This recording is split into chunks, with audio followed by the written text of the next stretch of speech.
Friends, welcome back to my channel. இன்றைக்கி நம்ம என்ன பார்க்க போகிறோன்னா டாட் போடுறது எப்படின்னு பார்க்கலாம். முதல்ல நம்ம இந்த மாதிரி ஒரே மாதிரி இருக்க துணியில் இப்படி மார்க் பண்ணிக்கலாம். அப்போ தான் டாட் போடும்போது மாறாமல் இருக்கும். இப்படி வச்சு பார்க்கும்போது கரெக்டாக இருக்கணும். நம்ம பெரிய ஊசி வச்சு ஓட்டை போட்டிருக்கோம். அந்த ஓட்டையிலேருந்து இந்த அர்க்காத்துக்கும் இந்த ஓட்டையிலேருந்து இந்த அர்க்காத்துக்கும் ஸ்கேல் வச்சு கோடு போட்டுக்கலாம்.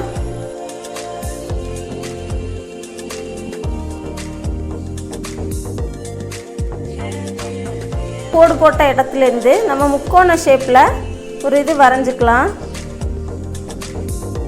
இந்த முக்கோணம் பார்த்திங்கன்னா 1 இன்ச் வித்தியாசத்தில் இருக்கணும். இந்த புள்ளியிலேருந்து இங்கே 1 இன்ச்சு, இந்த புள்ளியிலேருந்து இங்கே 1 இன்ச் இருக்கணும்.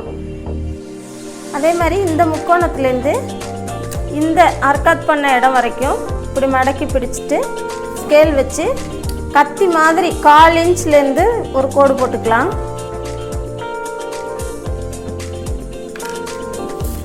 இப்போ நம்ம இந்த இடத்துலேருந்து இது வரைக்கும் மார்க் பண்ணணும்.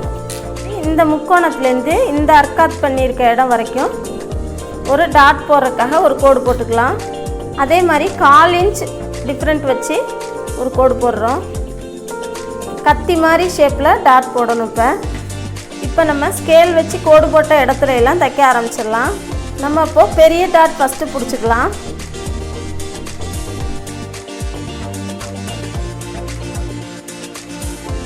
டாட் போட்டு முடித்த உடனே கொஞ்சம் நூல் விட்டு கட் பண்ணுங்கள். அப்போ தான் தையல் பிரியாமல் இருக்கும்.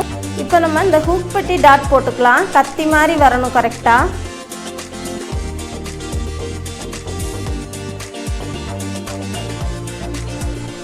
இப்போ நம்ம ஆம் ஹோல்லேருந்து வர இந்த டாட் போட்டுக்கலாம்.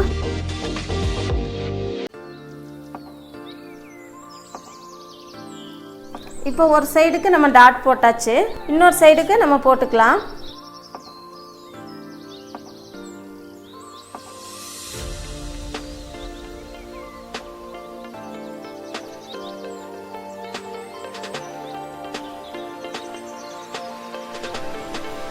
இப்போது ரெண்டாவது இதுக்கும் நம்ம டாட் போட்டாச்சு. இது கரெக்டாக போட்டிருக்கோமான்னு வச்சு டெஸ்ட் பண்ணிக்கணும்.